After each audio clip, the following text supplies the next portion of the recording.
Hello, this is Garth Noyes. Sometime in late 2015, under the pseudonym G.K. Flint, I released the first episode of A History of the King James Bible podcast. The genesis, no pun intended, of the series occurred in 2011 on the 400th anniversary of the publication of the King James Version of the Bible. At that time, I went looking for a podcast series about the King James Version and found while there were a few standalone releases, there was no in-depth series about this most important book. I thought to myself, someone should do that. At the time, I didn't think that person would be me. A few years later, I again went online looking for a series concerning the history of the King James Version of the Bible. It still hadn't been done, so I thought, I'm going to have a crack at it. I then gathered some resources, did the research, and hit record. Over the course of about 18 months, beginning in late 2015, I released 22 episodes of the series, the final episode being released in June 2017. Since its release, I have received the occasional email from listeners, some to thank me for the series, and others asking if there will be further episodes. I have no plans to add to the series, but I thought perhaps I should share the series on YouTube so that others might have a chance to hear it. Which brings us to October 2020, and the series now being made available on YouTube. Any references to the now defunct website or different email addresses can be ignored as you go through the series. If you do wish to contact me, you can email me at gkjames1611@gmail.com. That's gkjames1611, gkjames1611@gmail.com. I will check this email intermittently, so please be patient if you do write. Okay, so here now for your enjoyment is my original series, A History of the King James Bible podcast. The first then of these blessings, which God hath jointly with my person sent unto you, is outward peace. That is, peace abroad with all foreign neighbours. For I thank God I may justly say, that never since I was a king, I either received wrong of any other Christian prince or state, or did wrong to any. I have ever, I praise God, yet kept peace and amity with all, which hath been so far tied to my person. As at my coming here you are witnesses, I found the state embarked in a great and tedious war, and only by mine arrival here, and by the peace of my person, is now amity kept, where war was before, which is no small blessing to a Christian commonwealth. For by peace abroad with their neighbours, the towns flourish, the merchants become rich, the trade doeth increase, and the people of all sorts of the land enjoy free liberty to exercise themselves in their several vocations without peril or disturbance. Not that I think this outward peace so inseparably tied to my person, as I dare assuredly promise to myself and to you the certain continuance thereof.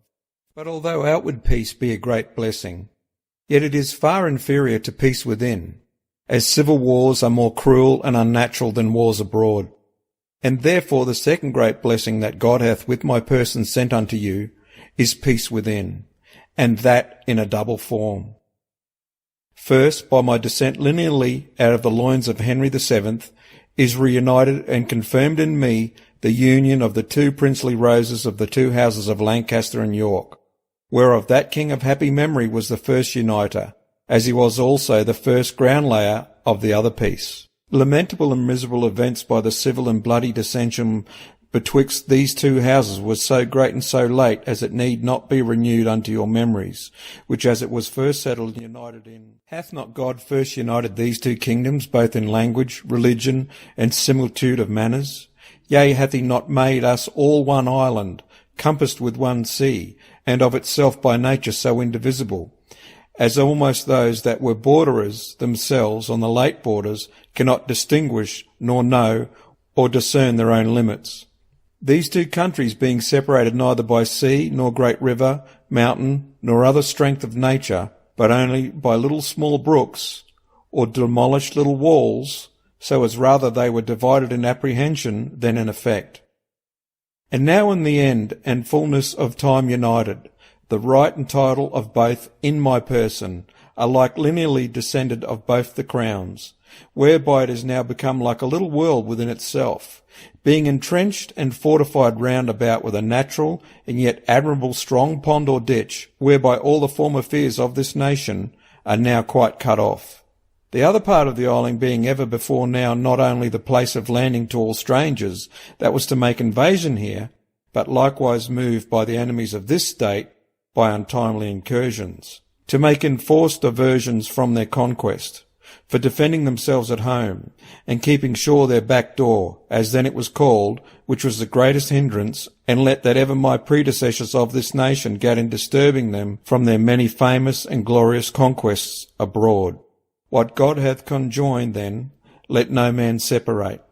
I am the husband, and all the whole isle is my lawful wife. I am the head, and it is my body. I am the shepherd, and it is my flock. I hope therefore no man will be so unreasonable as to think that I am a Christian under the gospel should be a polygamist and husband to 2 wives, that I being the head should have a divided and monstrous body, or that being the shepherd to so fair a flock, whose fold hath no wall to hedge it but the 4 seas, should have my flock parted in 2.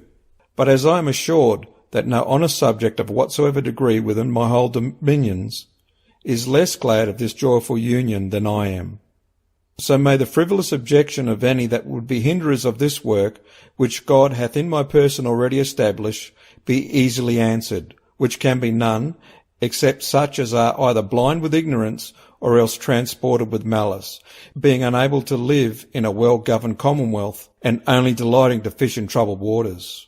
For if they would stand upon their reputation and privileges of any of the kingdoms, but neither peace outward, nor peace inward, nor any other blessings that can follow thereupon, nor appearance of the perpetuity thereof, by propagation in the posterity, is but a weak pillar and a rotten reed to lean unto, if God do not strengthen, and by the staff of his blessing make them durable. For in vain doth the watchman watch the city, if the Lord be not the principal defence thereof. In vain doeth the builder build the house, if God give not the success. And in vain, as Paul saith, doeth Paul plant and Apollo water, if God give not the increase. For all worldly blessings are but like swift passing shadows, fading flowers, or chaff blown before the wind, if by the profession of true religion and works according thereunto, God be not moved to maintain and settle the throne of princes. And although that since mine entry into this kingdom I have both by meeting with divers of the ecclesiastical estate, for I shall never, with God's grace, be ashamed to make public profession thereof at all occasions, lest God should be ashamed to profess and allow me before men and angels, especially lest that at this time men might presume further upon the misknowledge of my meaning to trouble this parliament of ours, than were convenient. At my first coming, although I found but one religion, and that by which myself is professed, publicly allowed, and by the law maintained, yet found I another sort of religion, besides a private sect lurking within the bowels of this nation. The first is the true religion, which by me is professed, and by the law is established. The second is the falsely called Catholics, but truly Papists. The third, which I call a sect rather than religion, is the Puritans and Novelists, which do not so far differ from us in points of religion as in their confused forms of policy and parody, being ever discontented with the present government, and impatient to suffer any superiority, which maketh their sect unable to be suffered in any well-governed commonwealth. But as for my course toward them, I remit it to my proclamations made upon that subject. And now for the Papist, I must put a difference betwixt mine own private profession of mine own salvation, and my politic government of the realm for the weal and quietness thereof. As for mine own profession, you have me your head now amongst you of the same religion that the body is of.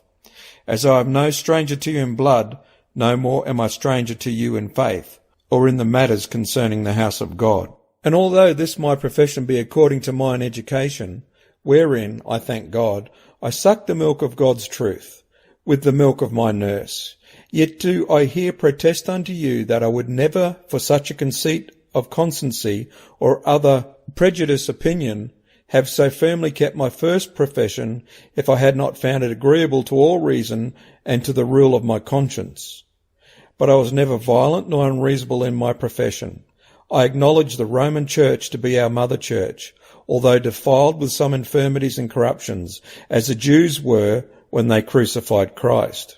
And as I am none enemy to the life of a sick man, because I would have his body purged of all ill humours, no more am I enemy to their church, because I would have them reform their errors, not wishing the downthrowing of the temple, but that it might be purged and cleansed from corruption. Otherwise, how can they wish us to enter, if their house be not first made clean? But as I would loath to dispense in the least point of mine own conscience for any worldly respect.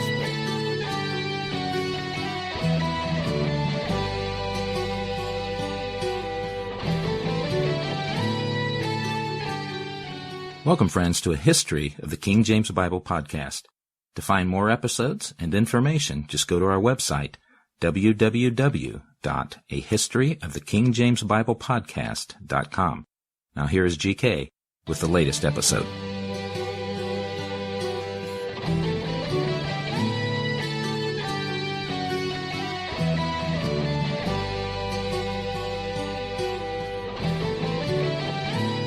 Well, our introduction today is some portions of James's opening speech at the First Parliament on the 19th of March 1603. Each of those portions sets the stage for this episode. Hello and welcome to episode 6 of A History of the King James Bible podcast, The Trew Religion. Today we will finish our focus on James in special and move on to other topics in the next episode. I may come back to a James-specific episode in the future as I'm gathering some odds and ends as I go along that may be worth sharing. An example of that might be, what was his super-secret squirrel code name when sending ciphers and such? If you'd like me to return to James at some stage, email me or message me on Facebook if you're on my friends list and let me know. I've come to enjoy his company as we have gone along, and to be honest, I only planned to do 4 James-specific episodes when I started, and stone the crows, me old cobbers, here we are at episode 6 and we're still talking about him in special. Let's turn to this episode. The premise for this episode is that James was a man of unity and peace. One rather charming story comes from when he was just 20 years old. To try and solve a dispute between 2 pairs of earls, he invited them to a banquet, then had them take hands and walk 2 by 2 from Holyrood House to the market, apparently to the approval of the locals present at the time. Now it might sound rather unworldly, especially from our viewpoint in the 21st century, but I give him props for having a go. Now keep these ideals of peace and unity in mind as we talk about James's religious views, because we're going to be doing a fair bit of that in this episode. We're going to learn just what James's religious views were, and for the most part we're going to hear them from his own mouth, so to speak. James had strong views on his religion, the true religion, and he had strong views on the beliefs and practices of others. He wasn't fond of the Puritans, for mostly political reasons, neither was he fond of the Catholic Church, for mostly religious reasons. I'm going to try and reconcile, if not for you then for myself, these ideals of peace and unity with his critical views of the Puritans and the Catholics. That is, if he was such a good bloke when it came to peace and unity, why did he seem to get as mad as a cut snake when it came to the Puritans and the Catholics? Let's see if I can make sense of this. Before we move on, it might be helpful to go back and listen to those portions of his speech that I shared in our intro. Try and grasp the substance of what he was saying. This will help your understanding as we proceed here.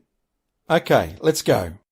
James wanted to see religious and political unity not only in Britain, but also beyond its borders. He believed if Europe could come together under one Christian banner, it would see an end to the continuous wars and bloodshed of the previous centuries. His advice to his ambassadors was that of peace with the princes of Europe. Indeed, for example, peace with Spain is a highlight of his reign. Before having been crowned as the King of England, James held the very strong conviction that he was responsible for the church. James was raised in a time of turmoil in Scotland. Not all of it religious, but certainly that also played a part. As we have discussed, despite a number of his advisers and tutors arguing otherwise, James's view was that a king should not only rule in a civil sense, but also in religion. Ponder this as we also consider his view that the church should not have power over civil authorities. Just as an aside, part of his reasoning for this, as far as I can tell, was that some of the thundering sermons were clearly aimed at him from the clergy in Scotland, sometimes when he was present in the congregation. His way of dealing with these issues was to link the church closer to the crown. The details are a little too complex for our ends here, but over a number of years, both in Scotland and after his arrival in England, James's reorganisation resulted in a polity which combined episcopal, where bishops are included in the church hierarchy, and Presbyterian, where elders are part of the church, form a government. And sorry for my pronunciation there, that was form of government. Indeed, the icing on this layer cake was when he had 3 English bishops consecrate 3 Scottish bishops in England in 1610, thus restoring to the Scottish Kirk the apostolic succession that had been lost to Scotland but maintained in England. James was in favour of having the church involved in the government as a counterbalance to the Lords, with him as head, placed there by God, ruling by heredity and divine right, God's representative on earth. Perhaps he had Daniel chapter 2 verse 21 in mind. Essentially, James believed he was placed on the throne by God to rule and care for his people like a shepherd might over his flock. Indeed, in his writings, James did not hesitate to quote scripture to support his arguments.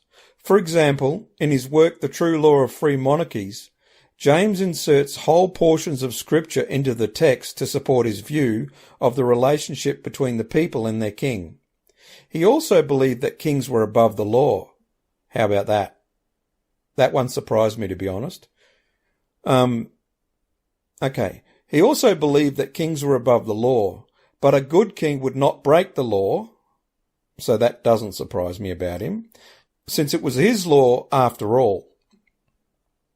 He also asserted that wicked kings would face divine judgment and that wicked kings were sent by God to a people as a curse to them and a plague for their sins. Now we can see by these contentions that James's relationship with his people, as he saw it, was very much based upon the divine right, the family relationship, and the shepherd and his flock. As I said earlier here, James had strong views on religion, but what was the true religion that James spoke of? Essentially, James's religious outlook comes from the Scottish reformers of his early reign.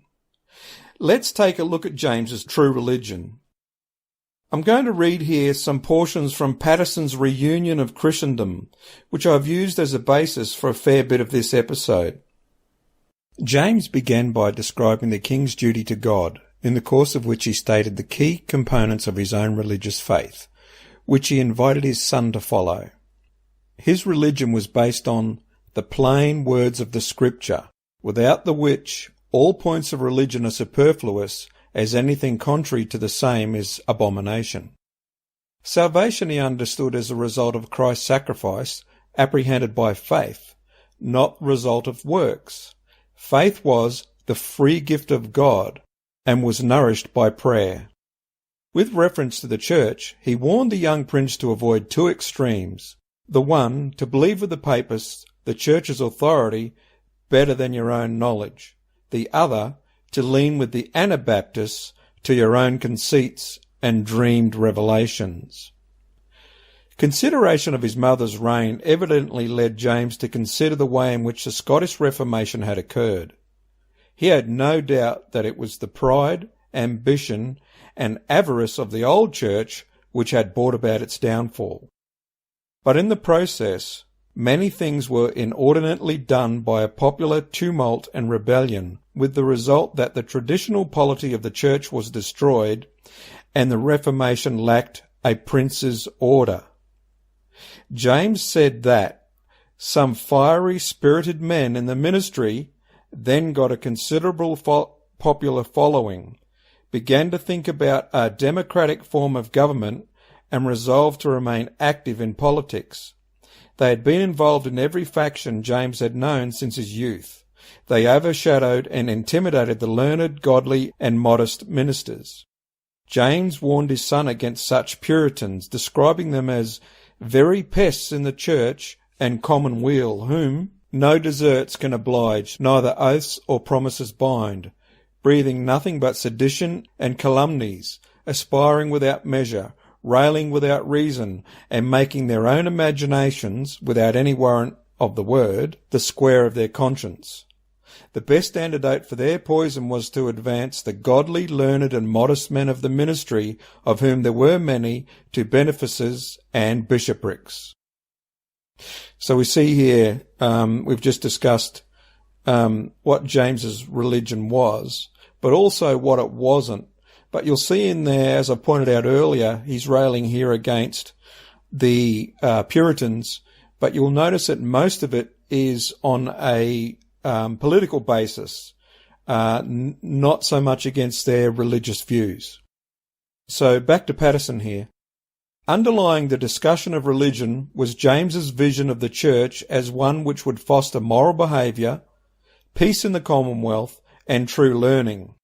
The king had much of the responsibility for seeing that the church developed in this way. He called upon the prince to be a loving, nourished father to the church, seeing all the churches within your dominions planted with good pastors, the schools, the seminary of the church, maintained, the doctrine and discipline preserved in purity according to God's word, a sufficient provision for their sustentation, a comely order in their policy, pride punished, humility advanced, and they so to reverence their superiors and their flocks them, as the flourishing of your church in piety, peace, and learning may be one of the chief points of your earthly glory. Just as the prince was to be wary of the vain Puritan, so he was to be of proud papal bishops. Against fractious clergy he was to proceed only on good ground and warrant, but without much debate. No meetings or conventions of clergy were to be held without his knowledge and permission.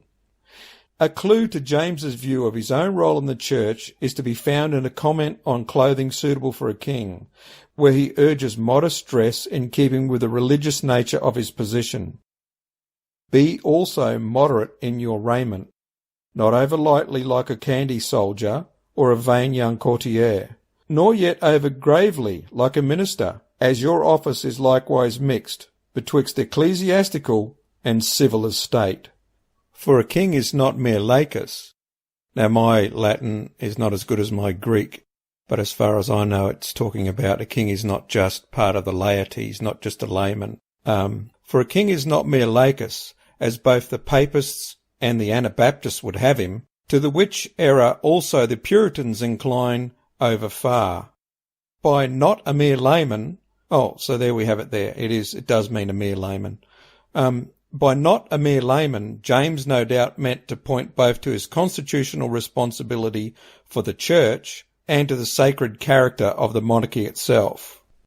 Now, as we heard in his opening speech to Parliament, and in this portion of Patterson's work, James's disdain for the Puritans had more to do with politics than religion. The Catholic Church is a different story.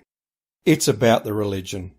But as we will see here soon, James was prepared to open a dialogue with the Catholic Church, for as we heard in his opening speech to Parliament, he considered the Catholic Church the Mother Church. We will come to that shortly. Now let's look further into some of James's views on the Catholic Church, in particular the office of the Pope. We also hear again about James's Trew Religion. Bear in mind that this portion of Patterson's work is discussing an earlier point in James's life, before he came to the throne in England, but I don't think it makes much difference to his overall point of view. Actually, I think it shows us the consistency of his views. James himself wrote and published, in 1588 and 1589, 2 meditations on Scripture that vividly expressed his theological convictions. His fruitful meditation on Revelation 20, verses 7 to 10, written in 1588, the year of the Armada, to rally his countrymen against attack, developed the view that Christendom had long suffered from the rule of the Antichrist and his clergy. This rule had largely overcome the sincere preaching of the gospel, the true use of the sacraments, which are seals and pledges of the promises contained therein, and lawful exercise of Christian discipline. Despite the Antichrist joining forces with the kings of the earth, however, victory shall he not have, and shame and confusion shall be his. The stronger those forces became, the faster approacheth their wrack and the day of our delivery. As to whether the Pope bore the marks of the Antichrist, James asked bluntly, "Doeth he not usurp Christ his office, calling himself universal bishop and head of the church? Blasphemeth he not in denying us to be saved by the imputation of Christ his righteousness? Hath he not so fully ruled over the world these many hundredth years? As to the fire went he, whosoever the he was, that durst deny any part of his usurped supremacy." In James's meditation on 1 Chronicles 15, verses 25 to 29, the king gave thanks for his country's dramatic deliverance from the Armada. When King David had vanquished the Philistines, he brought the Ark of the Lord's covenant to his house in great triumph and gladness, accompanied with the sound of musical instruments. David himself danced and rejoiced in a way which offended his wife Michal. James defended dancing, playing, and such like actions as matters indifferent in themselves and good or evil according to their use and intention of the user. In any case, it was the religious response of the heart that mattered. He invited his countrymen to join him in bringing in the ark by receiving the gospel and by reforming themselves as becomes regenerate Christians. Christ is the source of salvation, James reminded his readers. Christians are saved through faith, as a result of which they strive to live in conformity with God's will. Despite his own religious faith and that of most of his countrymen, there were, nevertheless, important reasons why James did not want to alienate the Catholic interest in Scotland. For one thing, he depended on members of the nobility, including members of traditionally Catholic families who had served his mother, to help control extensive areas of the north and west. For another, he wanted to avoid forcing prominent Catholics into alliances with France or Spain, with the potential such alliances had for fomenting civil war. There are also personal reasons. The Earl and Countess of Huntly, for example, were very much his protégés.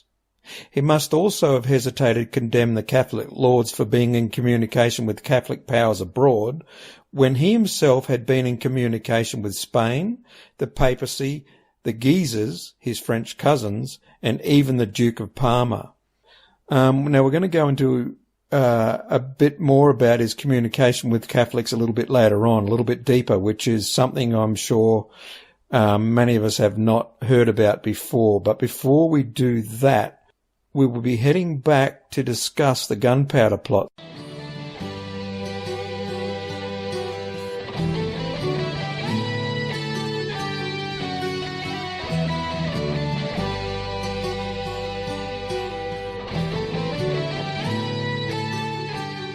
Just a reminder that you can find our website at www.ahistoryofthekingjamesbiblepodcast.com.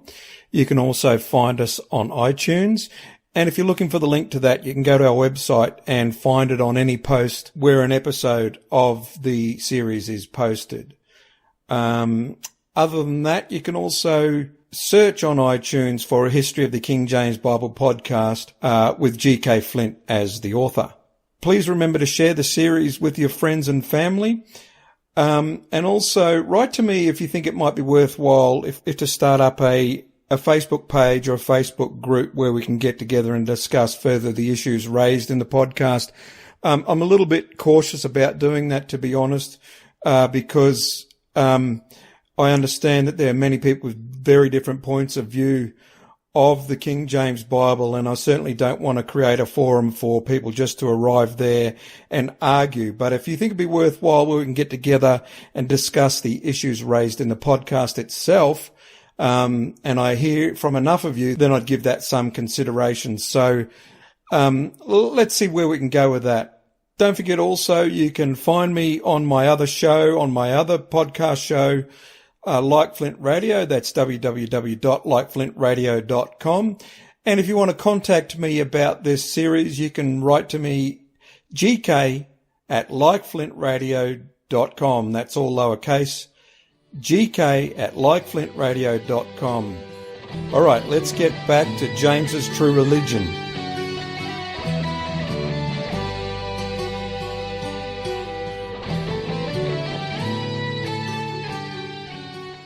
I believe James was more tolerant toward the Catholic Church and Catholics in general than almost all his contemporaneous Protestant monarchs, having brought back into the fold banished lords when he was king in Scotland, for example. But he had his limits for sure. In our last episode, we discussed the Gunpowder Plot. The Gunpowder Plot wasn't the only time that his loyal subjects plotted against James. Even Sir Walter Raleigh was caught in a conspiracy against James and spent 14 years in the Tower for his role in the main plot. That's the main plot, that's its title. Which is good for him because he was up for execution, but James showed clemency. It was Raleigh's second time in the Tower, having been sent there by Lizzie some years earlier. But I digress. No, wait. He's an interesting character. Do some research on him for yourself. It's said that he was a mover and shaker in the English colonisation of America. Also, while you're looking into this, check out the history of the Irish prisoners sold into slavery, many who ended up in Virginia, long before the English had any thoughts about sending prisoners to the Antipodes. Let's get back to the Gunpowder Plot. I'm going to once again turn to Stuart's The Cradle King for assistance here. Don't forget again to check out the references page at our website, which I'll add to as we go along. So we begin here with reference to the Gunpowder Plot. This time, however, James was in no mood to show mercy, even for the sake of his public image. Fawkes had confessed that there was no cause moving him or them but merely and only religion, namely his Roman Catholic faith. What did it mean, asked James, that Christian men, at least so-called, English, born within the country, should practice the destruction of their king, his posterity, their country, and all? On the one hand, it did not follow that all professing that Romish religion were guilty of the same. On the other, it is true that no other sect of heretics, not excepting Turk, Jew, nor pagan, no, not even those of Calicut, who adore the devil, did ever maintain by their grounds of their religion that it was lawful, or rather meritorious, as the Roman Catholics call it, to murder princes of people for quarrel of religion. Parliament reacted at the end of May 1606 by passing an Act for the better discovering and repressing of popish recusants, passing tougher laws against Catholic recusants, which included what it termed the Oath of Allegiance. An English Catholic could now be commanded to swear this oath, which acknowledged James as lawful king, denied the power of the Pope to depose him, and went on to condemn as impious and heretical the damnable doctrine that a sovereign excommunicated from the Roman Catholic Church could lawfully be deposed and murdered. In practice, many lay Catholics chose to take the oath, justifying it to themselves on the ground that it did not insist that they abjure their faith. Jesuits and priests who refused to take it, however, were banished from the realm. James's move attracted international opposition.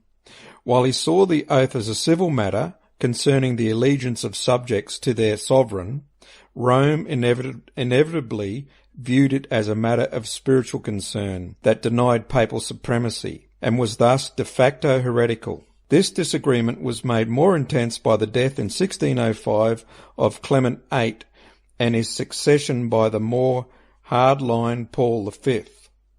The subsequent breakdown of relations with Rome depressed the king. In early 1606, the Venetian ambassador reported, "His Majesty on Sunday last, while at chapel and afterwards at dinner, appeared very subdued and melancholy.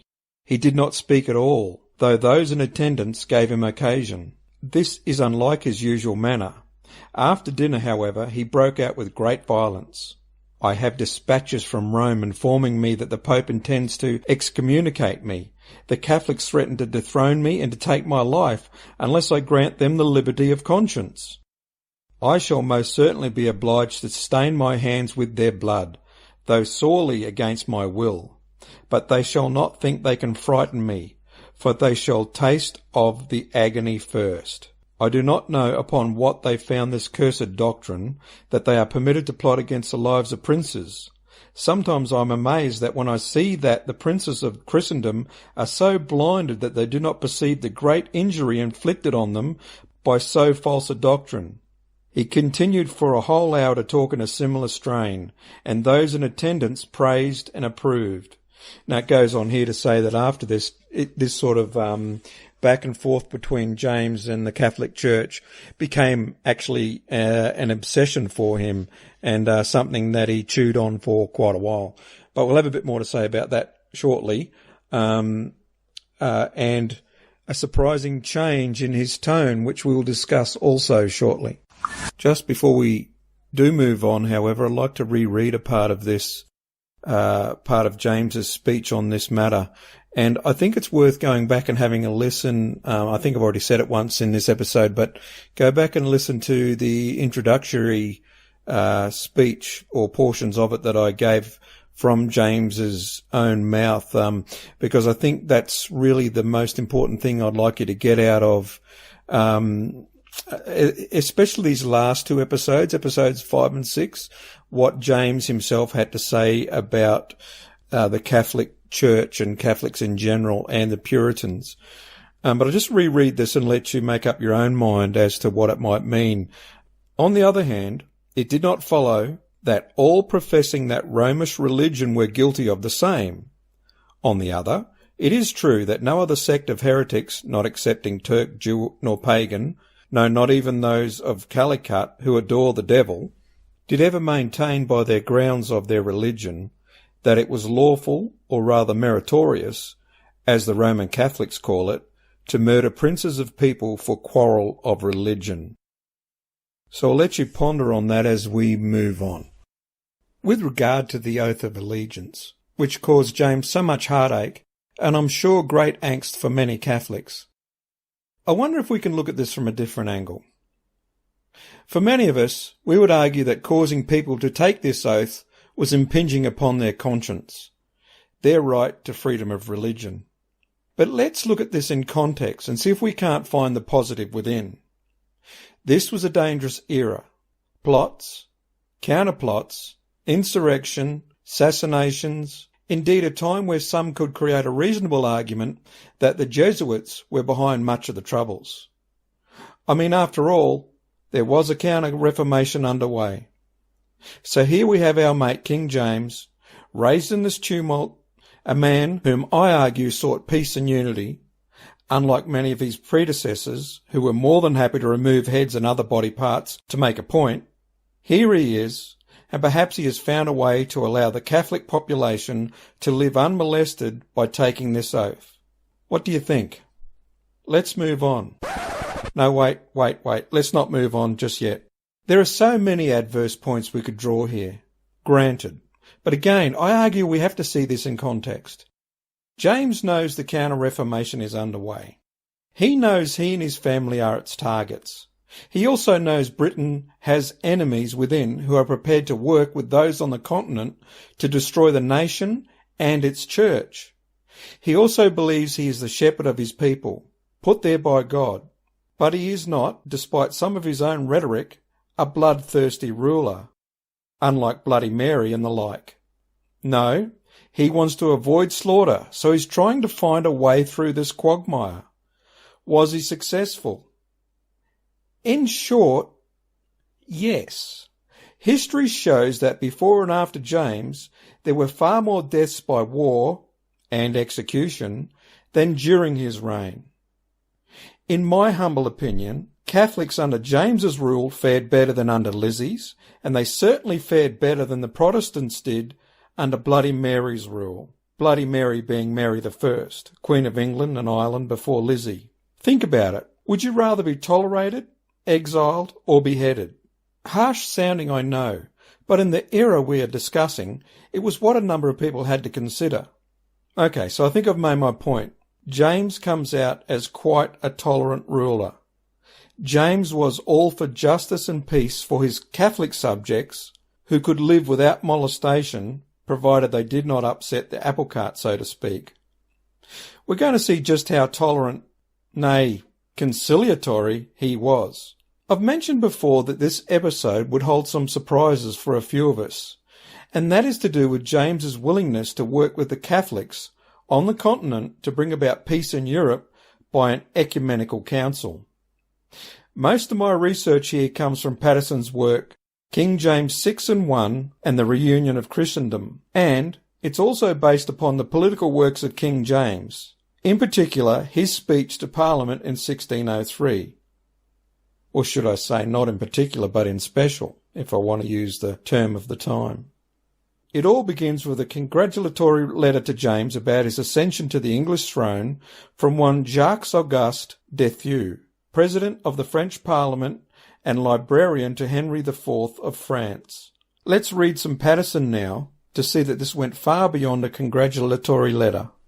De Thew's letter specifically asked James, who was now cultivating new friendships and taking on new duties, to promote the concord of the Church with common consent, rather than limiting himself to establishing peace within his own borders. Religious reconciliation, particularly in France, had long been one of de Thew's major concerns.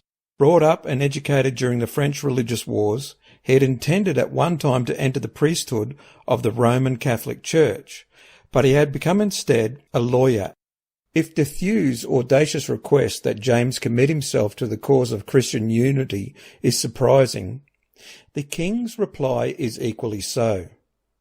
In his letter from Westminster, on the 4th of March 1604, James thanked de Thew for his letter and book, and declared that he took in good part de Thew's exhortation that he participate in the union of the Church, by helping to compose the differences which prevail in religion. He assured de Thew that he was not only well disposed to this enterprise, but wholeheartedly committed to it. James declared that he had never been of a sectarian spirit nor resistant to the well-being of Christendom. He wished, moreover, that all princes and potentates were touched by the same inclination and desire as he. James's hope was to achieve and manage a work so worthy and important to that good conclusion, namely to the solace and universal peace of Christendom. The king thereby pledged to be an active participant in a movement aimed at bringing about a new era of religious peace and concord in Europe. This exchange of letters between a Catholic historian and jurist closely associated with the King of France and a Protestant king brought up as a Calvinist in Scotland and now the supreme governor of the Church of England, is striking in the concern both men showed for a religious peace beyond their own national borders. Neither de Thew nor James was content to see religious issues dealt with only on one side of the English Channel. Both felt that religious differences posed a serious threat to the Europe of which their countries were a part. Both believed that a broader, more permanent settlement was urgently needed. Their letters speak of the concord of the Church, not the churches, and they stress the well-being of Christendom. Neither man, moreover, was simply using polite and well-modulated phrases without any intention of acting in accordance with his stated convictions. James devoted a great deal of his time for more than 2 decades on the English throne to the task he had agreed to help carry out. Indeed, he had already begun his work through diplomatic channels, as de Thew was probably aware. James's concern for church unity on an international scale, reaching across denominational as well as national boundaries, became evident at the time of his accession in England, but it had been shaped and developed in Scotland, where he had been king for 35 of his 36 years before coming to England. James was also willing to take part in an ecumenical council to see if there could be a way to reunite Christendom. Of course, as we have heard, and will see now, James had strong views on what true religion was, and he would most certainly bring his views to any meeting. Let me read directly from his first speech, delivered to Parliament in March 1603. This is taken from the same speech as were the portions at the beginning of this episode. Their point of doctrine is that arrogant and ambitious supremacy of their head, the Pope, whereby he not only claims to be spiritual head of all Christians, but also to have an imperial civil power over all kings and emperors, dethroning and decrowning princes with his foot as pleaseth him, and dispensing and disposing of all kingdoms and empires at his appetite. The other point which they observe in continual practice is the assassinates and murders of kings, thinking it no sin, but rather a matter of salvation, to do all actions of rebellion and hostility against their natural sovereign lord. If he be once cursed, his subjects discharged of their fidelity, and his kingdom given a prey by that three-crowned monarch, or rather monster, their head. And in this point I have no occasion to speak further here, saving that I could wish from my heart that it would please God to make me one of the members of such a general Christian union and religion as, laying wilfulness aside on both hands, we might meet in the midst, which is the centre and perfection of all things. For if they would leave and be ashamed of such new and gross corruptions of theirs, as themselves cannot maintain, nor deny to be worthy of reformation, I would for my own part be content to meet them in the midway, so that all novelties might be renounced on either side. For as my faith is the true, ancient, Catholic, and apostolic faith, grounded upon the Scriptures and express word of God, so will I ever yield all reverence to antiquity in the points of ecclesiastical policy. And by that means shall I ever, with God's grace, keep myself from being either a heretic in faith or schismatic in matters of policy. But of one thing I would have the papists of this land to be admonished, that they presume not so much upon my lenity, because I would be loath to be thought a persecutor, as thereupon to think it lawful for them daily to increase their number and strength in this kingdom, whereby, if not in my time, at least in the time of my posterity, they might be in hope to erect their religion again. No, let them assure themselves that as I am a friend to their persons if they be good subjects, so am I a vowed enemy and do denounce mortal war to their errors. And that as I would be sorry to be driven by their ill behaviour from the protection and conservation of their bodies and lives, so will I never cease as far as I can to tread down their errors and wrong opinions. For I could not permit the increase and growing of their religion without first betraying of myself and mine own conscience. And that was from James's speech as it was delivered in the upper house of the Parliament to the Lords spiritual and temporal, and to the knights, citizens and burgesses there assembled, on Monday, the 19th day of March, 1603, being the first day of the first Parliament. This general Christian union James spoke of in his speech showed that James hoped to bring about an ecumenical council, and indeed, through diplomatic channels, James expressed a desire for an ecumenical council to discuss religion and the place of the papacy. Again, let us turn to Patteson to learn more. So returning again to Patteson, James thus proposed that the papacy take the initiative of calling a council which, it was hoped, would secure the religious peace of Christendom. At the end of September, the Venetian secretary found James wholeheartedly behind the plan, though there were aspects of the plan, as the Venetian understood it, about which the papacy might well have been apprehensive. Writing from Oxford on September 28, 1603, Scaramelli was the Venetian secretary, reported to the Doge and Senate that the king showed a growing desire for the assembly of a free council to discuss the basis of religion and the question of papal authority. Meanwhile, in a conversation with the French ambassador to England, Christophe de Harlay, Comte de Beaumont, on July 23, 1603, James had spoken in some detail about his hopes for a general or ecumenical council, a project which he evidently hoped the French king would support.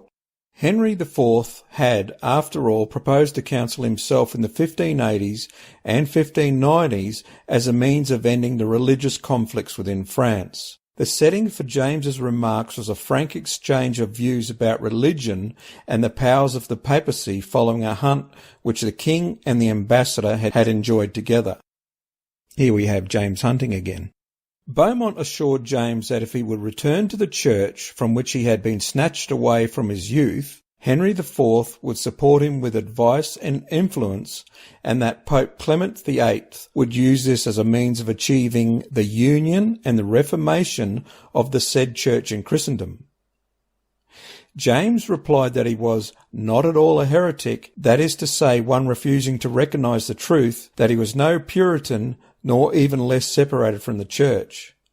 He considered hierarchy essential to the church, and the Pope, the first bishop in it, president and moderator in council, but not head or superior. There were, he observed, ceremonies and other things indifferent, which were matters of dispute among Christians, as well as disagreements about matters of faith. He took a broadly tolerant view of the first and entrusted the decision on the second to the decree of a general council well and legitimately assembled in a neutral place with free access and made up of persons of honour, of virtue and of learning. In order to secure such a council, the king promised that he would ask all his friends to commit their word and authority with his. Without such a resolution, James argued the diversity of religious opinions which had spread across all nations would be a continuing occasion of wars fomented by ambitious princes and sometimes abetted even by the popes themselves, in order to better establish their grandeur. Unless this religious dissension were resolved by means of a general council, James saw no way to hope for peace in the church. Just to put this all in context, and really to set us up for our next episode, it was around this time that James had to deal with another sect on matters of religion, that being the Puritans, who played no small part in the raising of issues which led to the calling of the Hampton Court Conference. Now this conference, from which came the call for a new Bible, and the reason for this series, was a very big deal on James's calendar, and mine, as it's turned out. We're going to come to that in our next episode, but let's bring this one to a close here. The reason for this episode is to demonstrate my contention that James was a man of peace who desired unity among Christians. Was he successful? In my humble opinion, not quite, but he gave it a red-hot go. Why did he fail? Well, that's clear. He had his own strong views on religion, just like the Catholic Church did, and just like other sects, like the Puritans. However, during this whole period, in fact his whole life, James was a man of reconciliation. Was he a tolerant monarch? Yes. In this era, he would have to have been one of, if not the most tolerant that I've ever heard of. Did he have faults? My answer to that is a question with an answer. Was he a man? Yes. As we've made our way through this episode, we've had the opportunity to hear what James's religion was, mostly in his own words. For my money, that's the best way to get to the heart of any matter. So what was James's true religion? It was an ancient apostolic faith grounded on the Scriptures. It contained a gospel with which one could be reformed, with Christ as the source of salvation. As a result of Christ's sacrifice, Christians are saved through faith, not of works, which is a free gift of God, as a result of which they strive to live in conformity with God's will. This is what he believed. But what about James the man? I've said it so many times. James was a man of peace, unity, and reconciliation. Knowing as well as I believe I do how well versed he was in the Scriptures, I can't help but think he knew very well how Paul had said in 2 Corinthians that God, who through Christ reconciled us to himself, gave us the ministry of reconciliation. And that's how I view James. Okay, we'll leave it there for now. Join me next time on a History of the King James Bible podcast as we travel to the old Archbishop of York's digs for the Hampton Court Conference. So until then, God bless and hooroo.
For by piece of fraud,